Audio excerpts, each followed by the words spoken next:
right. We are back. We are live. And tonight we're talking with Chris and Alex.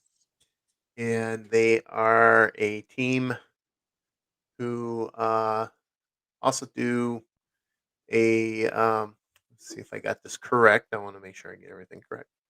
Um, they have a site called Paranormal Kicks Cancer. Kind of a unique thing there, I take it. Um, you do events to as a foundation to raise money for cancer? Yeah. Yes. Okay. So now I want to get going here with the first question out of the box, and that would be what got you started and interested in the paranormal? Well, you want me to talk? Mhm. Well, I was born on 13th, so I kind of feel like I was born for this stuff. My whole life, I've always been like the horror girl. I watch all the horror movies. Halloween's my favorite holiday. It's like a 6-week affair. But I actually didn't officially start ghost hunting until a year and a half ago. And I met Chris at one of his events. And that was the very first time I did a paranormal investigation.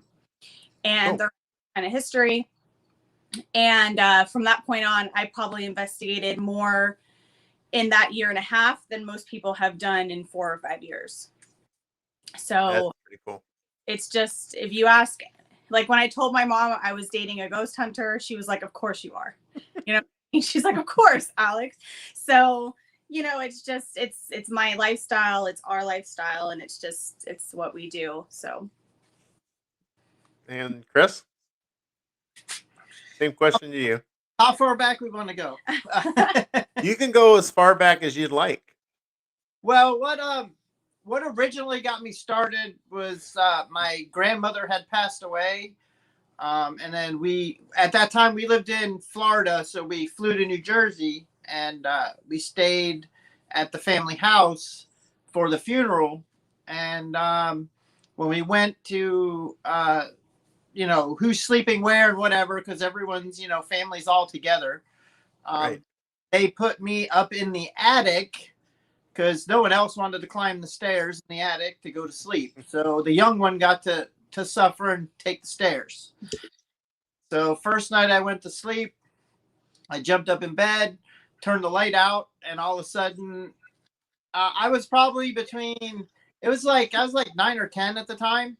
So as soon as I jumped into bed, the light off, all of a sudden the chair starts rocking and I hear a female's voice, like a soothing voice. Mm-hmm. And there's no one in the room. So of course at that age, you jump out of bed, turn the light on, like there's nobody there, but then the rocking chair started slowly stopping. So then you jump into bed again, turn the light out, same thing would happen. So that happened for like the first 3 nights. And then the next morning, we're eating breakfast downstairs, getting ready. And one of my family members happened to say, I can't believe she passed away in the house in her bedroom upstairs. So from that day forward, of course, I was downstairs with mom and dad. From that night forward, you know what I mean? Oh yeah. So, of course, then as I was getting older, it was what had happened? How did the rocking chair start? And it was always in my mind.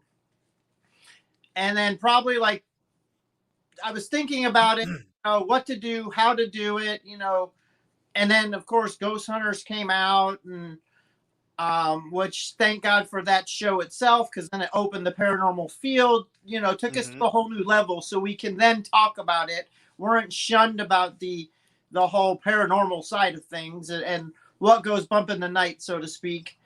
And then a good friend of mine wanted to start a paranormal team in 2005. So in 2006, the team started called Proof Paranormal Research Organization of Florida. And then 2 years later, he was like, it's more of a job than it is fun. So he's like, do you want to take it over? So then I took it over in 2008, and I've had it ever since. And then in 2011, I ended up going to a PKC event, which PKC originally started in 2010. So between 2011 2012, I was asked to help with the event. And then I really liked the events, but they weren't streamlined and people were questioning certain things. So I I said, if you want my help, we need to streamline it. We need to get a 501c3 backing, and then Mhm. we need to show people where the money's going and show who we're helping. And so I LLC'd it, and then from there it's history. I've just been going forward with it ever since. Cool. Cool. So, was there any particular reason that you chose to back the Paranormal Kicks Cancer? Just because Other, at the time, a couple of teams, what really got it started was in 2010. A couple of teams had members that were stricken with cancer, Mhm. and I really liked the idea of how can we do what's more than just what goes bump in the night, to now we're helping the community or helping people in need. And I Right. like the concept. And then at that point it was like, now we need a backing to go with it, so we can really branch out and do this to help as many people as possible. And that's when I figured, we started it with Base Camp Children's Cancer Foundation, but they're based out of Orlando, Okay. Florida. And then when we were like, someone wanted to go ahead and someone needed help in Pennsylvania, so we go to do it, and they're like, well, the money's not coming. I'm like, well, they're based out of Orlando. The money has to go back to Orlando and help the kids there. And of course, you always got friction because you want to go back and help in the community that you're at, you know. Right. So go back or move ahead to about 3.5, 4 years ago. My father ended up getting cancer. He passed away 3 months after he got it. Never sick a day in his life. He was a Marine. He was a policeman for 28 years. Wow. Nothing but gave to the community. Mhm. Um, and his motto, we always talked, was our children are our future. So we were already working with Base Camp. And then at that point, I took it up a notch. And I said, what more can we do for the community? And then we hooked up with ACCO, the American Childhood Cancer Organization, and we went nationwide. Right.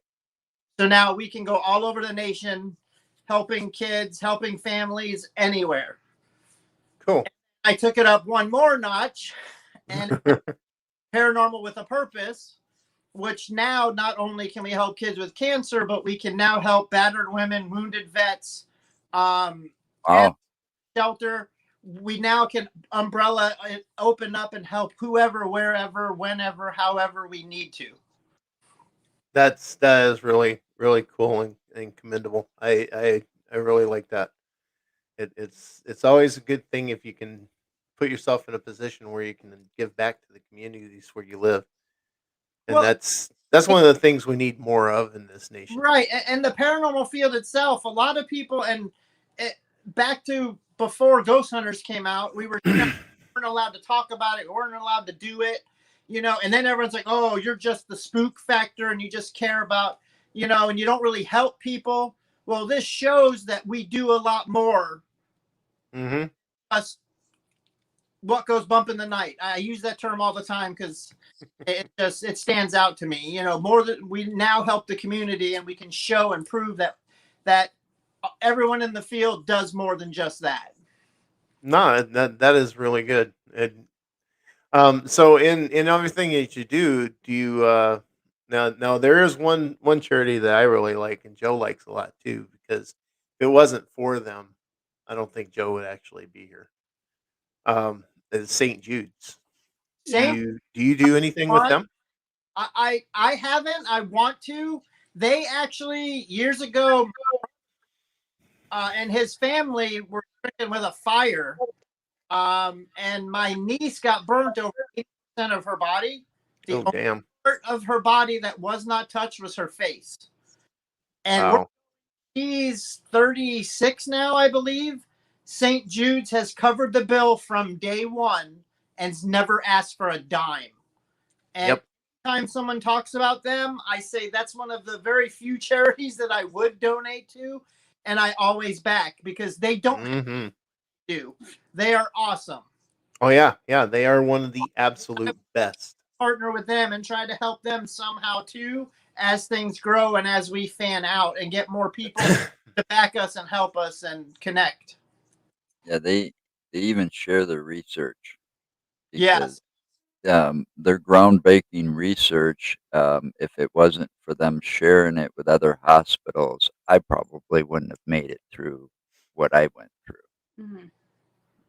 So Yeah, it's just awesome across the And- board.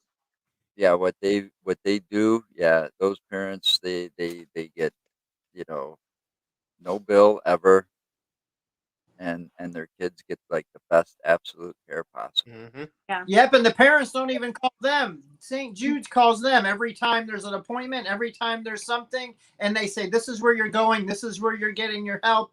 Mhm. Need. They always go above and beyond. Oh yeah, Always. definitely. They are one of the absolute best, and they're about the only charity that I even will donate to. I kind of back you on that one. I don't trust I have trust issues with a lot of these different charities out there. Well, and with that said, I back you with that, but I also would donate to ours because we give we give 70 to 80% to the kids. Yeah. We don't do this. 18% of your dollar goes to the cause. Yeah. No. We make the extra phone calls to get extra stuff, to get things donated, to save that money, to give more money to the kids. Yeah. Or families. Or the gift cards for gas or food when the parents can't get to the hospital for the kid. Mm-hmm. No, I got you on that. I just it's And I don't know. well, here's another fact: you won't see either one of us getting $1 million bonus anytime soon. Oh hell no. The bonuses that they get, I think, are a joke. Mhm. If that's $100,000 or $1 million that can help how much research? Oh, I know. I know. $1,000 bonus that can help the research. Yes, you deserve a little something for all the work you do, but something like that, and the money's donated for that reason. No, I don't. I can't back it. I just can't see it. Yeah. I also have a problem with the for-profit healthcare systems that we have too. Yeah. Oh yeah. No, don't get Because the money that those CEOs are pulling down, that can all go back into research and that can all go back Yep. into helping the patients and the people that really truly need it. Yep. So We could make a whole month show of this. Mhm. oh, I know, and we could just keep going and going with this mess. And show you what percentages goes where at some point. But- It's scary. Oh yeah, it is. It's actually, I wouldn't really say it's scary. I'd say it's sickening. Yeah. It is really truly sickening that people that would run these organizations like that can sit there and just take that money, knowing that that money can be Get rich used off of it. exactly, but knowing that that can be used to advance research, and they just sit there and they just get it, just take it because it's there for them to take, and There's a- it's sickening. And I personally believe, and I know Chris believes it with me, but what you put out comes back to you fourfold. It's called karma. Karma is real, and I believe that I It's the believe in power. karma. Alex, it's the power of three. right. And that actually falls within the pagan belief, the Wiccan belief, and witchcraft. The power of three is what you do in life, whether it's good or bad, it will come back to you threefold. Right. Yeah. And that is a solid belief. What's that, Joe? Is that Jasmine, or do you guys got a dog? No, it's their dog. We have 4 dogs and they're out front. Oh, No, You can I do. heard little yapping dogs. it's okay. It's no big deal. I'm It's sorry. no big deal. It's all right. And No, I, we both have dogs. We have a guest that pops up on my end once in a while because she's stubborn. And mine's starting to get brave again, where she'll come and push the door open and come inside, and yeah. I've got a pit bull. We it out. we have a pit bull. That's the one that's barking. We have a husky. No, that does not sound like a You have pit. a what? Sounds like an ankle We have- biter. Oh, yeah. We have a pit bull. We have a husky. Oh. What And kind then of husky? this is Russell. Russell wanted to say hi.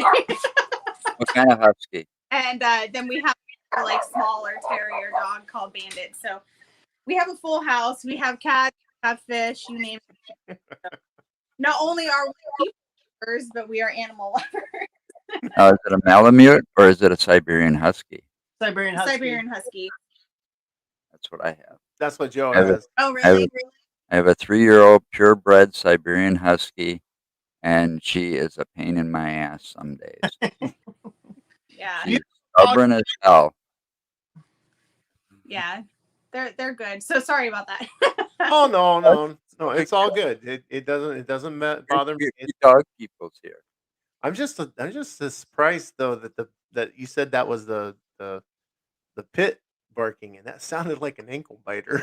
That's what I Yeah. was saying.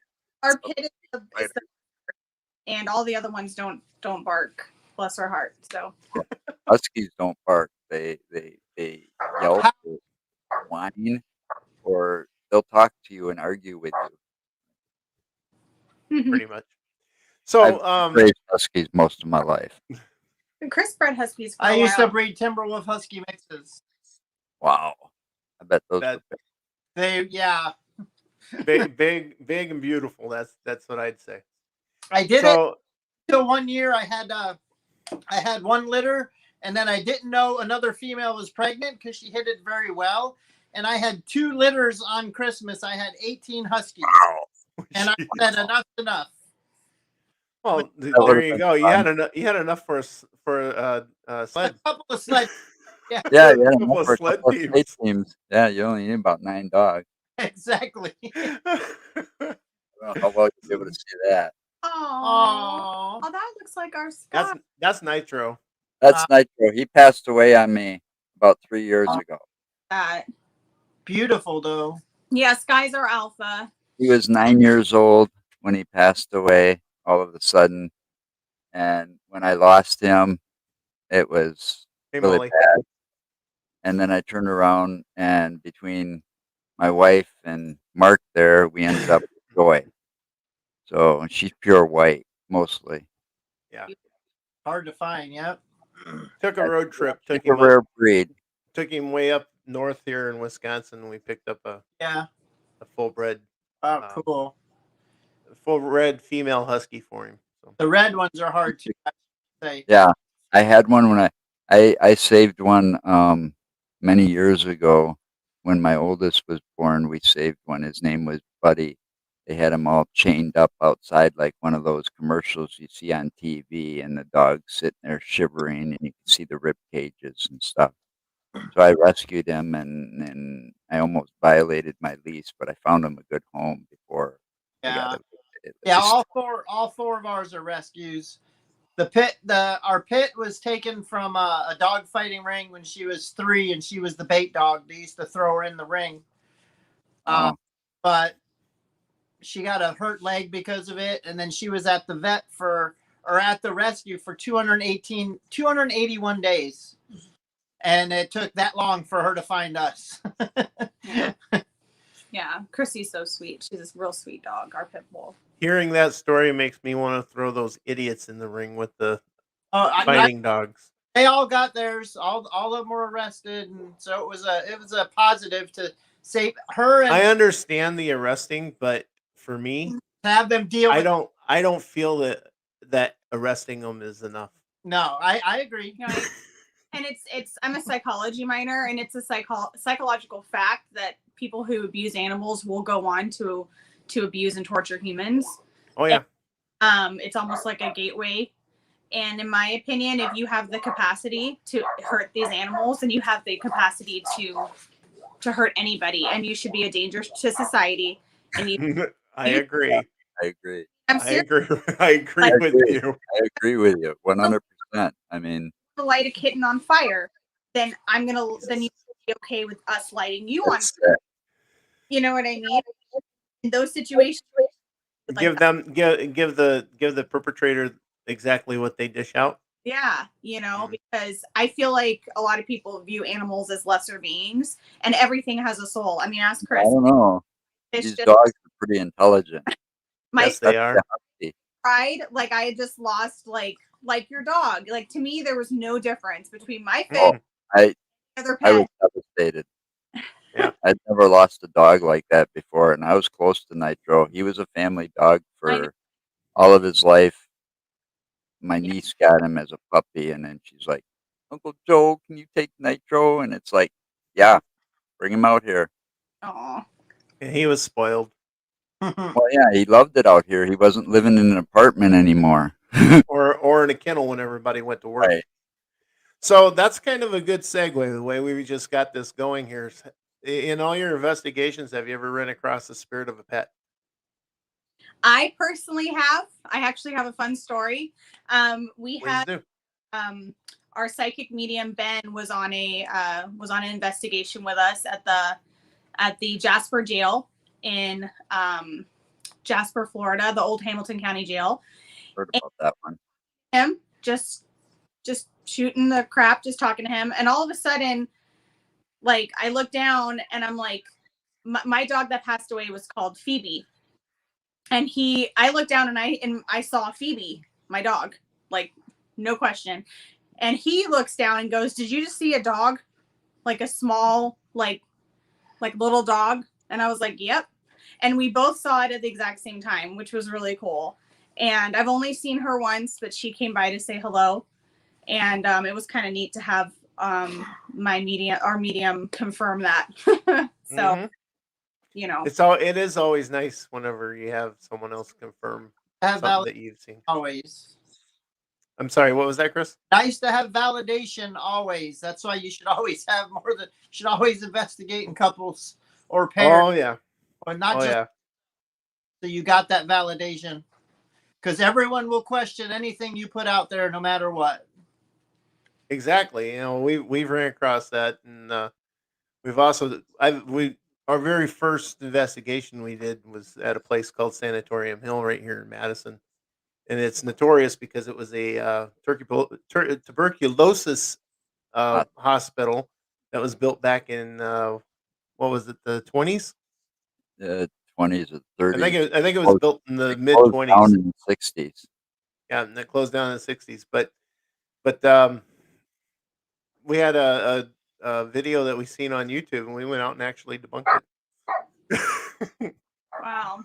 Yeah, they So, said they saw a spirit walking across the lawn, but you know, the advice that I try to tell people, if you get into the paranormal, you got to at least know your surroundings. You know what kind of wildlife lives there.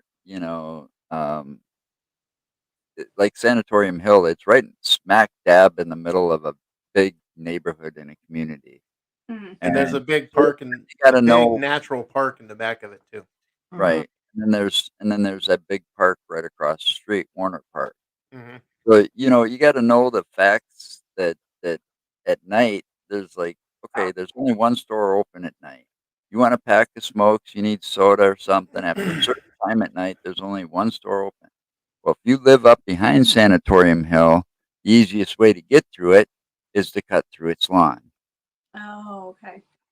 So that's exactly what somebody was doing. Somebody was up there filming and investigating, saw the person, and basically said it was a spirit and put it Hmm. on YouTube. Mm. Yeah. Yeah. So these events that you guys have been doing, you want to talk about those a little? Go ahead. Sure. So we go across the country, internationally, nationally, and It would be nice to go internationally, wouldn't I'm, it? I'm a dual citizen, so I have a passport. So that's my next thing to do. But go nationally, and we put on events across the country. We put on not only do we put on the paranormal investigations, but we also have celebrity guests. We have people from the shows come. We have vendors, the whole nine yards, and we raise money for the kids with cancer. So just this year alone, And the locations. yes, and that's really been a big focus of ours since COVID. Is Hmm. locations have really been struggling. And so not only do we split our buckets of money for the kids, but we now also make sure that the locations get a piece of the pie as well, because without the locations, there's no paranormal investigating. Exactly. You know, that's a part of the charity now that we're doing, is to keep those locations alive. Money for the We, kids. you know, we have been very lucky in regards to the fact that paranormal investigating, at least in Florida, has really fit really well in regards to the COVID. Typically, it's very small groups. We have, you know, it's in abandoned places. So we've actually been really utilizing this time and been doing tons of investigating as much as we can. And helping these locations, because, for instance, like the theater that we do down here in Newport Richey, the Richie Suncoast Theater, they're trying every week to just play movies to come in small numbers, you know, and they're making almost nothing. And then we do an event for them, and then they're like, here's a huge check. They're like, come anytime you want, you know. Yeah. Meanwhile, they're struggling to get money every day during the week, and we do one weekend and we like triple what they make. Yeah. You know, and then we give it to them along with helping the kids. Yeah. So my big thing is I'm tired of all these locations, whether it's COVID or not, getting knocked down for low income housing, or just the history's getting lost because they're just knocking buildings to build stuff that, you know, we don't need. There's abandoned buildings everywhere that they can go into, but no, let's knock things down and build new stuff. Yeah. Yeah. We need to keep the history. And right. our events have been successful. We've been, just this year alone, we've been to Savannah, Georgia. We've been to Mechanicsville, Virginia. We've been to St. Augustine, Brooksville, Florida, of course, Jasper, Florida.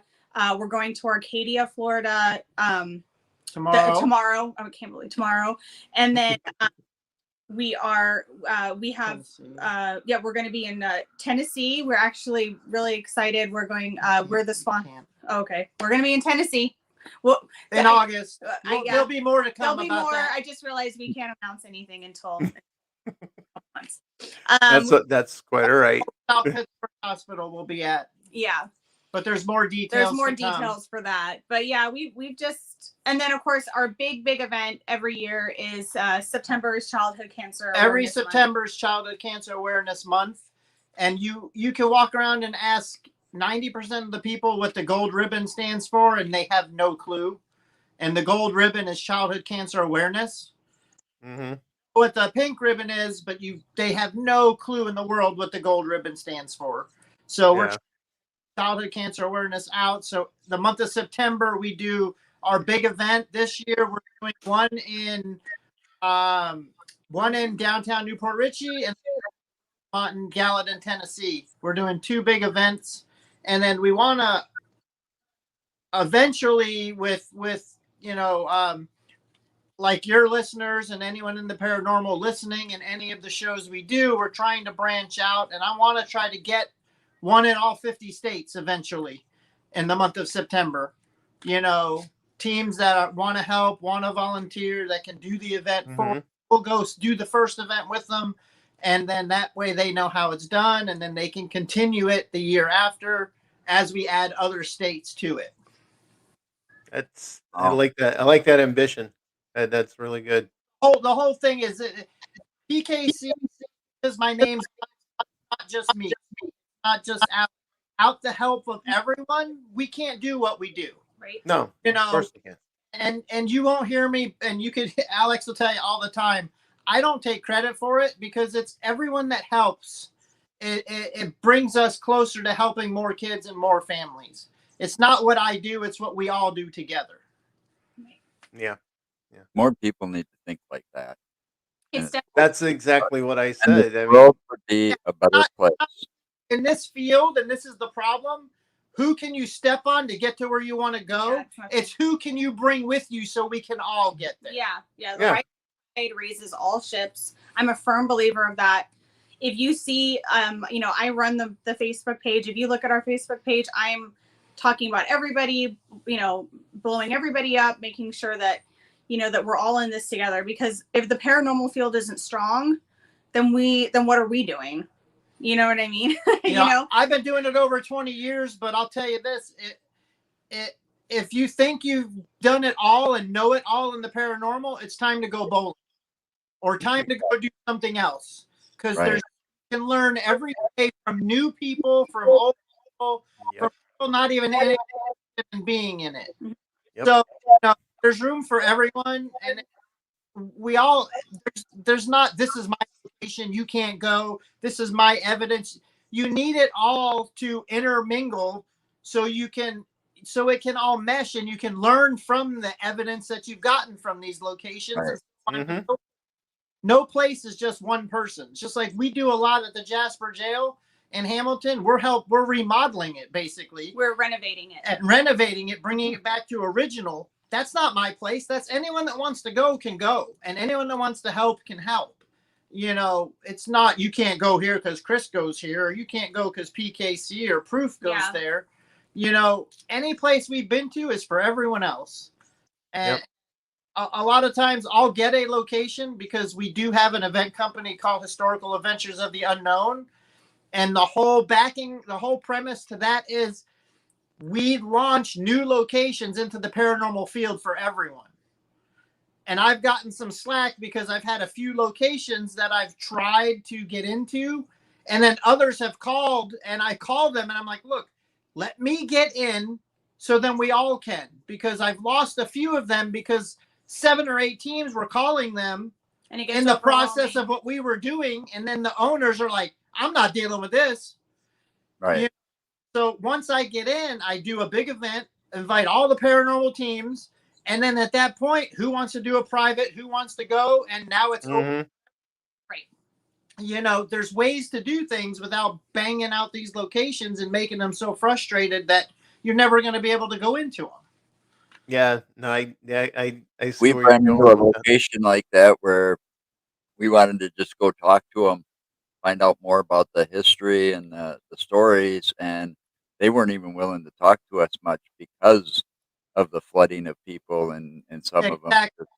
all at once. And it's And like, the theater, no one's been allowed in that place in over 21 years. wow. A year and a half ago, it finally got in, and now they allow anyone to come. They're doing private investigations. Mhm. We're doing public investigations. Mm-hmm. They're with open arms, and then the whole downtown Has really opened up for us. Yeah. the arms are wide open for us now. We're adding a second location, a third. We're ready to open. There's like 9 buildings downtown that they've already told us, and the city's backed us and said that we can do tours, we can do pub crawls, we can get into all these buildings. Now keep in mind, you guys are in the Midwest, right? Yeah, we're up in Wisconsin. Okay. Florida is much more open than the rest of the country. So, we also have that on our side that, we were wide open like almost 9 months ago. So, that's, I know probably what we're saying might be kind of foreign to some people, and because we've run into that when we go to other states. Heck, we went to Virginia. We had a big event planned, and then COVID's like, you can only have 10 people. And we had like max 50 tickets sold that we could have done, but then we couldn't. Well, and it's just every state's different. So you got to follow the guidelines, and I respect it, but it's just, that's what she's getting at. And I think that was the difference, is a lot of people, rightly so, hunkered down. And I'm not saying that was the wrong thing to do, because I think it was the right thing. For us, I knew that in order for us to have the momentum today that we had, I knew that we could not stagnate. And so, we're in the red for every event, like probably the first, well, I don't know, up until just recently. I paid $600 out of my own pocket, so we had a good rental car to get through the snowstorm to get us to Virginia. That was me. That was my money. So we were, and we went there, and we had 10 people at the event to have 50. And that totally, and the only smidgen small percentage of money we handed to the family. So there was that was $1,000 trip for us, but we did that gladly because, again, there's a threefold thought, and B, I knew that we, as Paranormal Kicks Cancer, I knew we had to keep going. We had to persevere. And thankfully it's paying off for us now, and it's paying off for the kids, and it's paying off for the locations. We're just exhausted because this is it's every weekend. And then we had our event in Jasper just last weekend? Last weekend. And then all of a Completely sudden, sold out out. of nowhere, one of our guys that came, he's like, hey, how do you feel about having a hearse that you can go from like, awesome. He's like, well, I own one. He goes, I want you to use it whenever you want to use it around town. I'm like, awesome. And I've been telling Alex forever, I want to get a hearse. I want to get a hearse. I told him, I said, you manifested that hearse. He's been talking about this hearse, and I'm like, okay, you know what I mean? I'm like, another one of Chris's things. And it's actually happened for us. And we were just sitting down, and he's like, yeah, I got a hearse if you want to use it. So now we're gonna have a hearse for our Newport Richie events. So is it an older version or is it a newer one? It looks like a newer Cadillac. It looks like a newer Cadillac. It's really badass. I hope I can say that. We'll post a couple pictures of it. Awesome. It's pearl white, and it's beautiful. It's going to be a lot of fun, and it's only going to help raise more awareness. And he inquired through his work, because he owns a company, and he did work for a funeral home, and the funeral home's like, oh, let's barter. I give you the hearse, you do the work. That's pretty cool. Hearse now, and I've used it for a few things, but this is like the perfect opportunity to get it out there. Mm-hmm. And we're like, look, put your banner on it too. We'll promote you. You promote us. That's how things get going forward. Maybe eventually we'll buy it. Who knows? But I don't know if he's at least offering for us to use it, and it's what we want to do. So, see, that's the good part about it. You get to use it, and he gets to advertise. So in a way, letting you use it, he's sponsoring you. Anyone that wants to help us, we will promote them tooth and nail.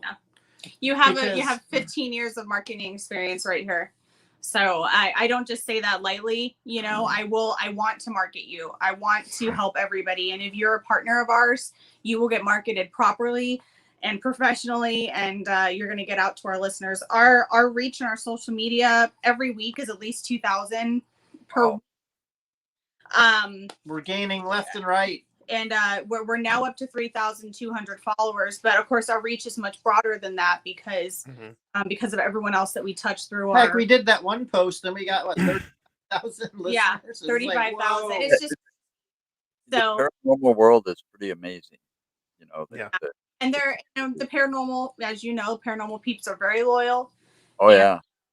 They're good people. So one of the things we found when we started doing this is that everyone that's involved in the paranormal, they will actually go out of their way to help others. Yeah, 90% of them. Yep. There's 10%. We haven't ran across any of those 10%ers yet. Well, that's awesome. That's awesome. That's good. I'm glad. But yeah, there's I would say the majority of people are really good people.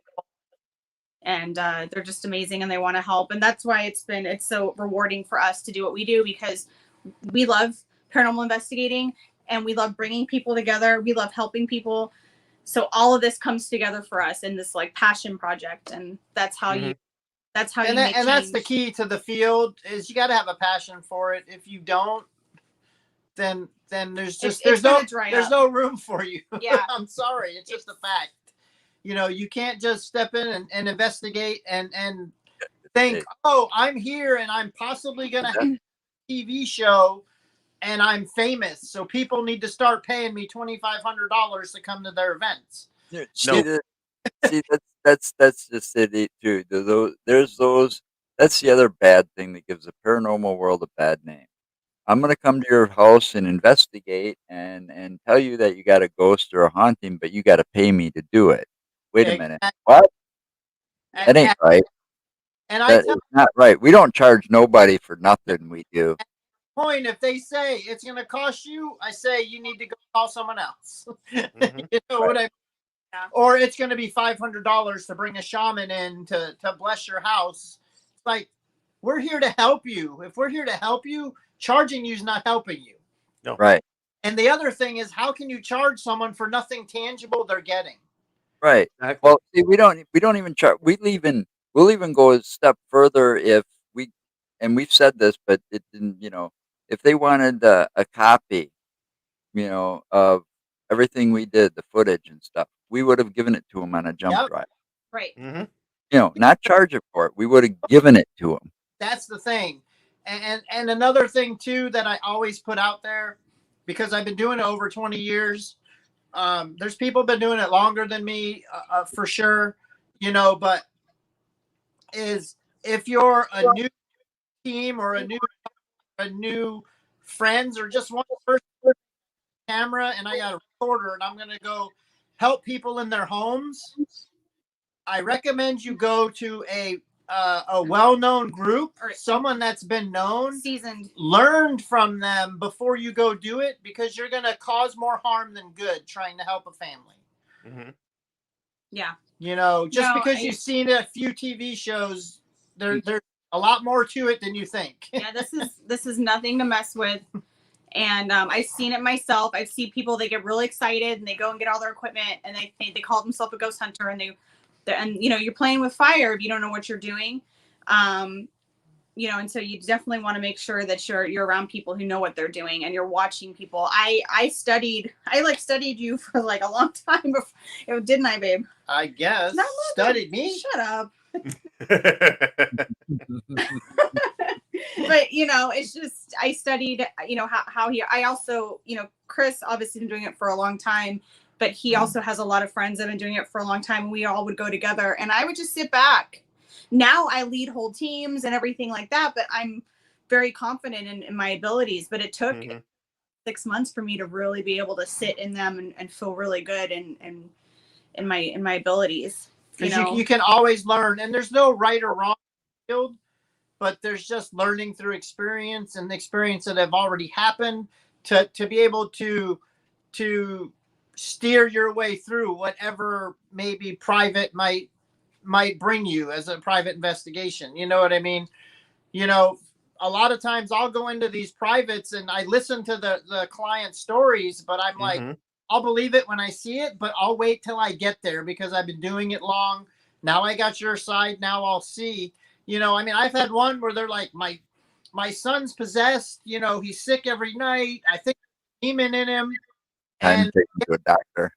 The first thing I do is do the walkthrough, and I'm like, we don't have to go any further. I know what the problem is. And they're like, what do you mean? My son's possessed. I said, look, come here, and I showed him. I'm like, the EMF detector, I put it there in the son's bedroom where his headboard was their electrical box, and it was 300% higher, the EMF field, than anywhere else in the house. That can make a person sick right there. That right there alone is what probably most likely caused it. I said, this is your problem. I said, here's the two things you need to do before we do anything else. You need to move his room, or at least move the bed to the other side of the room. And you need to call the electrical company and have them shield the paneling. Right. Mm-hmm. So they did that. We did the investigation. I said, we'll finish the investigation. A month later, I get her calling me in tears, telling me, thank you so much. My son's perfect. He's not possessed anymore. I'm like, your son was never possessed. No. I said, but I'm very happy. And to top it all off, we got no evidence in the investigation. Right. So right. And you can't. So we're a scientific based team. Yeah. One of the things too, though, is when you go into investigations, you can't always go in with the mindset that you're gonna catch something. No, you can't. Because right there's proof. I mean, you may never catch anything. And it's common knowledge that those electromagnetic fields, the EMF, cause a body to be sick in multiple different symptoms, and not everybody displays all of those symptoms when around those fields, and when they're that strong, like he said, yeah, that kid's going to be sick. Yeah, especially if his bed was right up against it like that. Can you imagine a 9-year-old having to deal with that? Man, it's just crazy. Well, here's another problem with that. Those EMFs, that they're not just causing sickness, they can actually long-term exposure to them can actually cause what you guys fight, cancer. Exactly. And damage the nerves and muscles. Mhm. Yeah. And it just took a simple phone call to have the electric company shield them and move away from the. I don't know anyone that has their bed against the electrical box anyway. So you just got to be cautious when you do things. I mean, and then something else too that I hate is everyone, they see too many shows when you're on investigations. They're like, I've been scratched or I've been pushed. I'm like, what you guys are not realizing is the spirit is not evil and it's not a demon. That's their way to show you they can communicate with you. Mhm. Doesn't, Like, oh, I'm here. Hi. Yeah. you know, I think there's way too many people screaming demon lately, and I think that's a negative in our field. I think that's too easy to say, and you're going to deter a lot. You're going to scare a lot of people. That's a dangerous word to throw out if you're not Well, sure. especially I- if it's family and you're like, oh, we think it's a demon.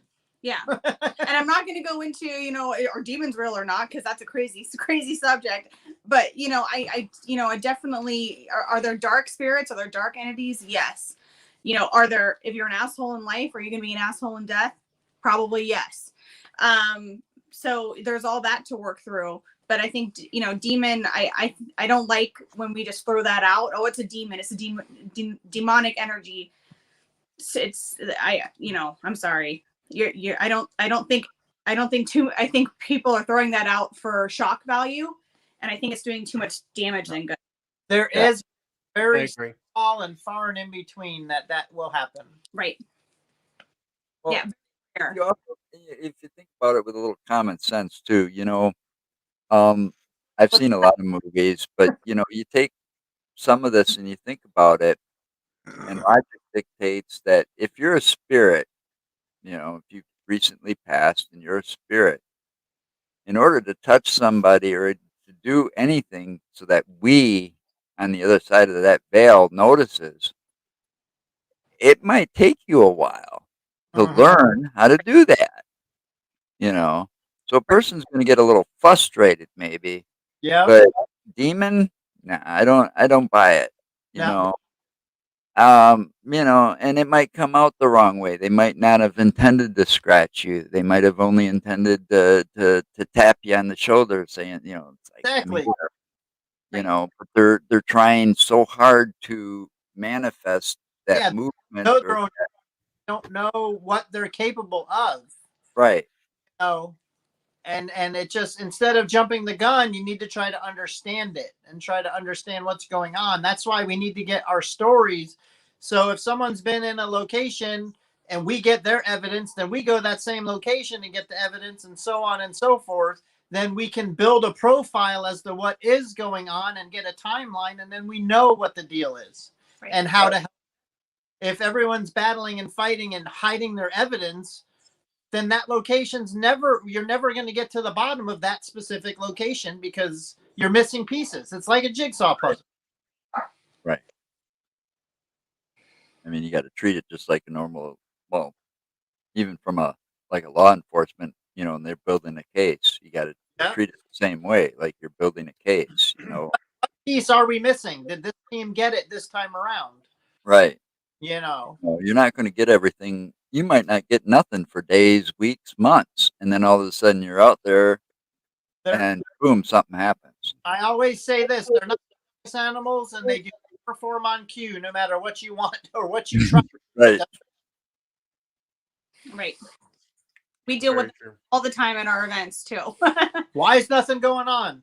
Yeah. Me explain. Yeah. We can't make it happen. Yeah. We're not the TV shows where it's entertainment purposes only. We haven't been through here and rigged anything yet, so therefore we're not going to be able to have anything on cue. And then a lot of them are new people that say they're interested, but then once you explain it to them and they realize there's weeks of just reviewing evidence and getting zero, Mm-hmm. Sitting Yeah. there talking to yourself. passion steps in. Either you got a passion for it or you don't. Right. And usually a lot of people that'll be the end of their paranormal career once you explain that to them. Yeah. See, that's just it.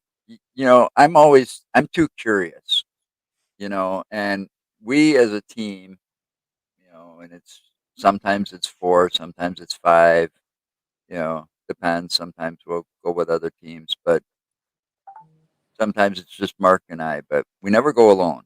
We try never to go alone. But when we go out and stuff like that, we always keep an open mind.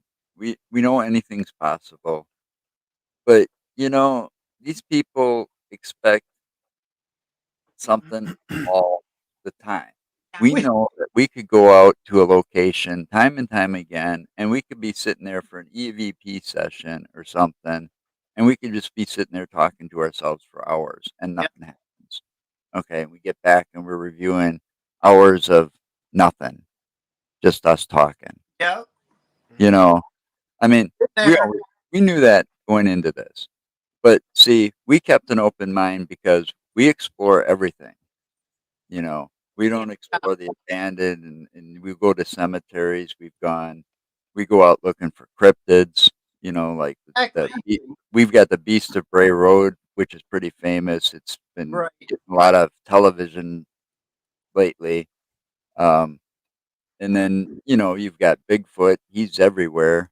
Mhm. You know, so we keep it. UFOs. They've been spotted around here. Hell, Mark saw one. Oh, that's awesome. Or what he believes to be one back when he lived in Marshall one day. I Yeah. saw several. That picture. Cool. That's cool. Yeah, and then in turn we were asked to come to a case once. We go to the case, we pull up, and they're having a party in the front yard. Cameras are. It's like we don't have time for this, dude. You know what I mean? Yeah. It's like they're like, "Where's the real ghost hunters? We're having a party. We invited our neighbors." It's like, get out of here. And then you have the cases where the family themselves are always fighting and bickering and arguing, and they're causing the negativity in their house, which is Mhm. everything going on. Yeah. And it's like you tell them, step back, see what's going on, try to separate the fighting, the arguing, try not to do it for a week or two and see if things calm down. Right. And then when they see that, they're like, oh my God, I can't believe we're the ones causing everything. Mhm. You always have to look for the causes of it. You can't just all of a sudden assume, and I never have, that it's a demon or it's demonic. I mean, yes, the TV shows are out there. They do show what we do in the field to some extent. But I've had conversations with Jason and Grant from Ghost Hunters. I've had conversations with them, and they're like, our first 2 episodes are our best, because I've asked them, and they're like, because that's our original footage before the news crew got involved and said, or the TV show, and said, we have to make things happen. Oh, yeah. You know, Mhm. and these episodes, people don't realize 10,000 hours goes into one episode of Ghost Hunters. Yeah. A lot Yeah. of They times. see that. Yeah. So could you imagine watching 10,000 hours of tape to get a 45-minute segment? Of No. course, piece stuff together. Yeah. They're there for like a week, and we're seeing a half an hour episode. I believe it. I believe it. I believe it. I mean, I'd love to get Bobo or Cliff, those guys from the Bigfoot people. I'd love to get some of those guys on their show or just to talk to them once to see if they'd tell us how much of their show is really scripted. Right. How much the producer really makes you say some of these things to make you look goofy. I mean, Bobo apparently he's a pretty smart guy from what I've heard, but yet they make him look pretty goofy on the network. But we got to realize it's all about ratings and money, Mhm. Right. and promotions and getting to that big office and controlling we got to be the best network out there to have this stuff.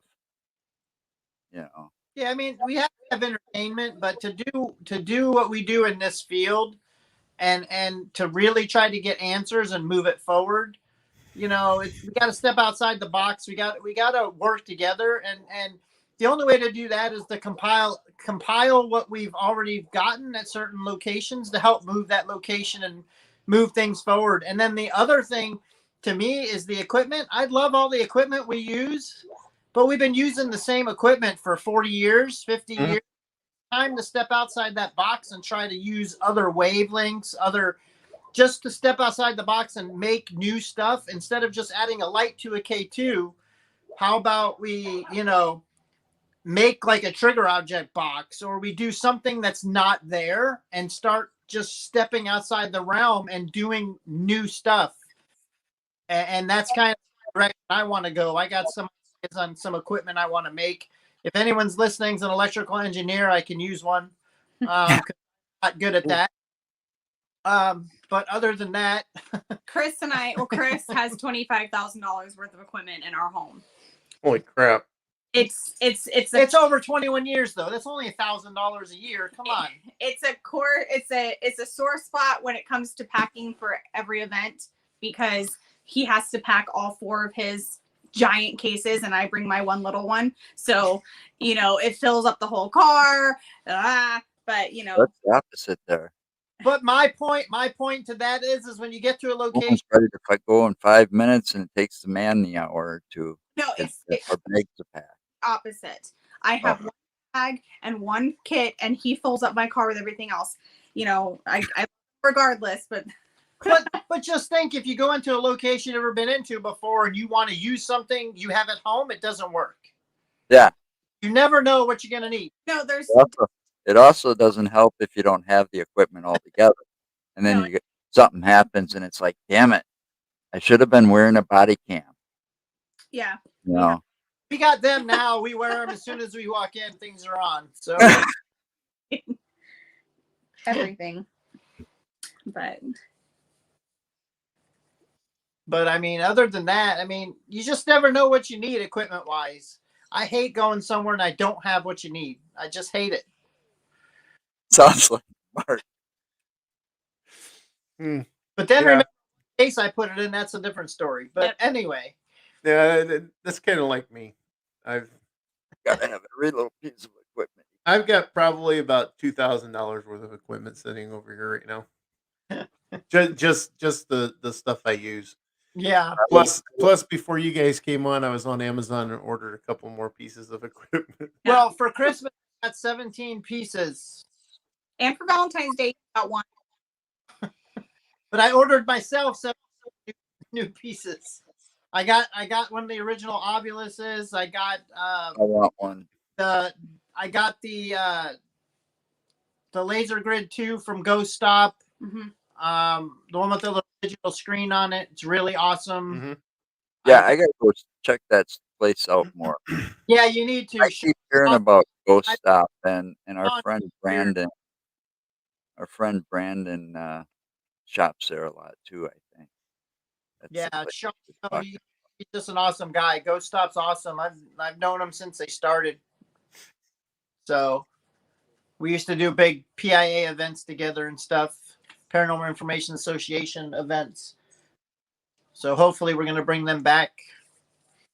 But anyway, it's just that's an awesome group of people. They make some really cool stuff. I got a 360 camera that they came out with. It's like a puck. It's like a puck system. But you do have the paranormal puck too that Digital Dowsing put out, which is awesome. That older equipment is really cool to find, but some of it's very expensive too. So yeah, it is.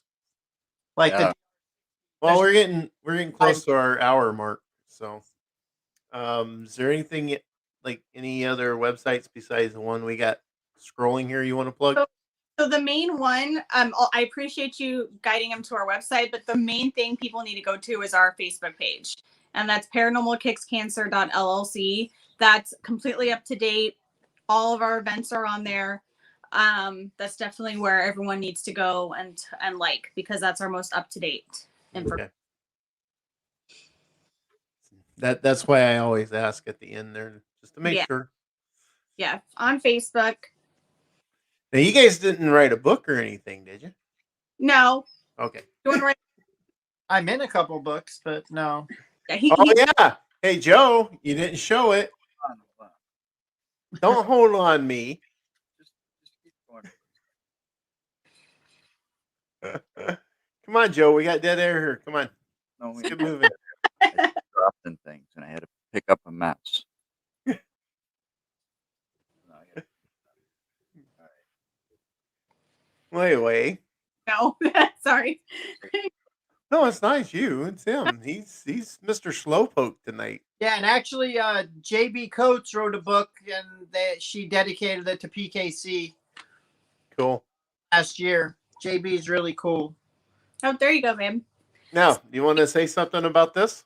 Yeah, I was actually asked to be in Fashion Haunts magazine last month, and they did an international, international story. This actually has gone international completely. They're partnered with LA Fashion Week, New York Fashion Week. I've now been invited to go to New York Fashion Week in the fall. So this has really been a really big thing for us because it really has kind of set us apart. And hopefully, we'll see more of us in this magazine in September. Yep, and we're Cool. we're in talks to be in the cover on September For So- Childhood Cancer Awareness Month. Cool. That was fun. I can now say that I'm a model in a fashion magazine. I'm just the background. She's the model, just so you guys know. I'm just the stand-in. Well, isn't that usually the way it goes? That the women are always the models? Of course, I'm fine with that. I just wanted to let everyone know I understand that. Well, see now, Chris, there's something you can add to your resume that you're dating a model. Yeah, There you go, Boo Boo. she's a model anyway. Oh, he's so sweet. All right, guys. Stick around, and we'll be done with our live broadcast here. Okay, great. Anything you want to say, Joe? We'll be back Wednesday with Chris Garcia. He's a psychic medium. Okay. That ought to be interesting. You ought to get a kick out of that, Mark. Those are your favorite people sometimes. Those are my people. Yeah. I'll explain. And- I'll explain why in a minute there.